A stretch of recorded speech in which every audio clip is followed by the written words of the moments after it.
पूज्य श्री चरणों का मैं आगे की श्रृंखला में निवेदन करूं। जिन चरणों का स्नेह आशीष मुझे हमेशा प्राप्त होता रहता है, ऐसे पूज्य चरण डॉक्टर श्री ज्ञानेंद्र पाठक जी हमारे बीच में हैं।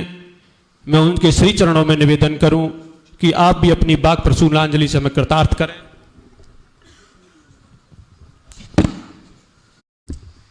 जय जय देवी चराचर सारे, कुचिग शोभित मुक्ताहारे, वीणा पुस्तक रंजित हस्ते, भगवते भगवते देवी नमस्ते। सरस्वती महाभागे, विद्ये कमललोचने, विश्वरूपशालाक्षी विद्यां देहि नमोस्तुते। वाग्देव्यै विद्महे कामराजाय धीमहि, तन्नः सरस्वती प्रचोदयात्। परमादरणीय मंच पर स्थित यतिवृंद, श्रोतृवृंद, भक्तिवृंद, आज दो महापुरुषों की पुण्यतिथि है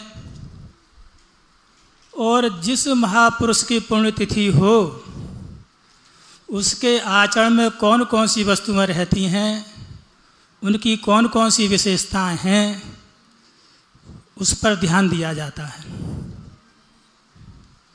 जो सभा है वो ब्रह्मा जी की पुत्री होती है और जब वक्ता सभा में प्रवेश करता है तो ये प्रतिज्ञा करता है कि सभा में कोई ऐसा मेरे द्वारा वक्तव्य ना हो जिससे मेरा चीरहरण हो जाए, क्योंकि सभायाम सभ्य साधु, सभा में जो सभ्य होगा वही साधु कहलाता है।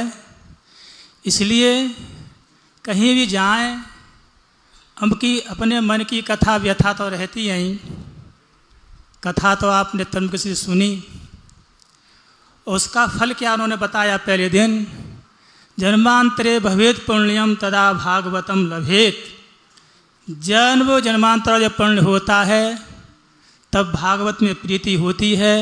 उसका फल क्या होता है, उस दिन आपने कहा था, ध्यान से सुना होगा, कि अंतःकरण निर्मल हो जाता है। 7 दिन हमने बैठ के भागवत सुनी, अंतःकरण उथल पुथल रही, तो उसका विशेष फल देखने को नहीं मिलता। मैं यहाँ रहा, महाराज जी की सन्निधि में रहा। एक बार की बात है कि महाराज जी बिना सूचना के चले आए। महापुरुष होते हैं, सूचना दो सब व्यवस्थाएं देखने को मिल जाएंगी, सब समझ जाएगा। उन्होंने मन में सोचा कि ऐसे ही अनायास जाकर देखता हूँ। तो सुबह के 4 बजे थे, मैं सामने टहल रहा था। बोले, अरे तुम गृहस्थी होकर के 3:45 बजे यहाँ हो। तो मैंने प्रणाम किया कि महाराज जी, आज जो हम प्रातः स्मरण में से लोग कहते थे वो आज सब पूरे हो गए। प्रातः काले पिता माता ज्येष्ठ भ्राता तथैव च आचार्यस्तराशियो वंदनीया दिने दिने कपलाम धर्मम धेनु भागवंतम च भूपतिम आचार्यम अन्नदातारम प्रातः पश्येत बुधो जनः श्रोत्रियम सौभांगाम च कपिलिम अग्निम चिथा। पूरे का लगभग 75% से लोग महाराज जी पे घट रहा था। तो बोले कि हाँ, ये बात तो सही है। फिर अंदर आए, बोले तुम्हारा तो व्याकरण विषय है। मैंने कि हाँ है। तो बोले शब्द और अर्थ में तो तुम्हारे यहाँ अभेद संबंध होता है। मैंने होता है। तो तुमने अग्नि शब्द का उच्चारण किया, तुम्हारी जो है जीभ क्यों नहीं जल गई? जब शब्द अर्थ में अभेद है तो अग्नि शब्द का उच्चारण करते ही जो है जुआ जल जानी चाहिए। तो मैंने महाराज जी पहला अपना मत बता, बाद अपना हम बताएंगे। बोले कि नहीं, शब्द अर्थ में जो संबंध है वो भेद सहिष्णु अभेद। शब्द अर्थ का जो संबंध है वो यहाँ जो अभेद है वो भेद को सहन करता है। तो मैंने कहा महाराज जी ऐसा है कि सहन करने की मर्यादा होती है, कभी सहन नहीं कर पाया तो आपत्ति तो आई जाएगी। तो बोले हैं बात तो है ठीक, फिर तुम क्या कहते हो? मैंने हम तो मंजूषा नागेश आदि जो पढ़ा है उसमें हमने तो ये देखा शब्द अर्थ आपस में दोनों में भेद है, शब्द अर्थ का आपस में भेद है, किंतु अर्थ का जो है शब्द में आरोप होता है, शब्द अर्थ में अध्यस्त है, आरोपित है। तो भेद तो वास्तविक है किंतु अभेद आरोपित है। जो आरोपित वस्तु होती है वो कार्य करने में समर्थ नहीं होती। जैसे आप जो है रज्जु में सर्प का आरोप करोगे, ना रज्जु सर्प कभी थी न है न कभी होगी, क्यों आरोपित अध्यस्त है।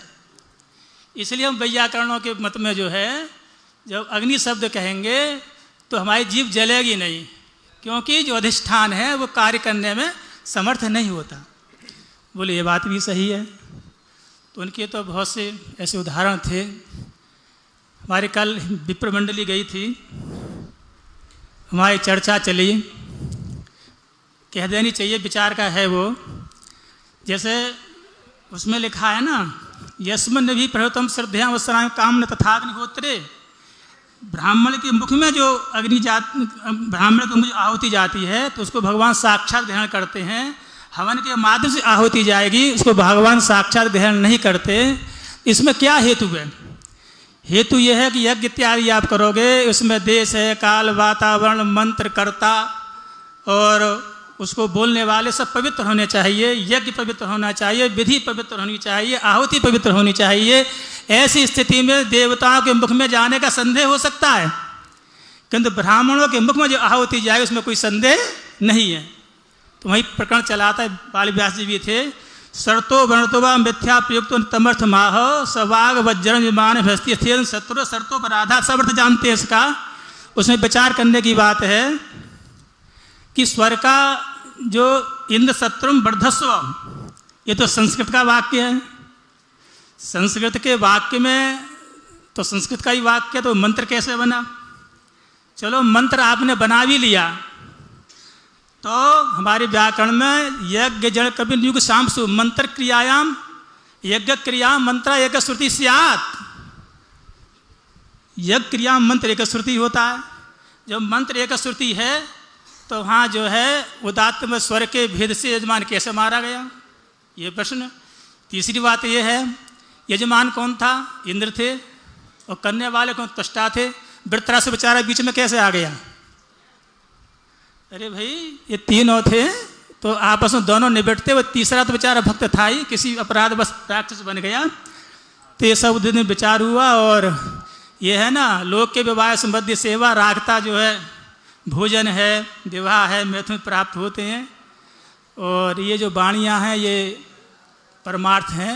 तो वक्ता बहुत है, इसी के साथ से धर्म की जय हो, अधर्म का नाश हो, प्राणियों में सद्भावना हो।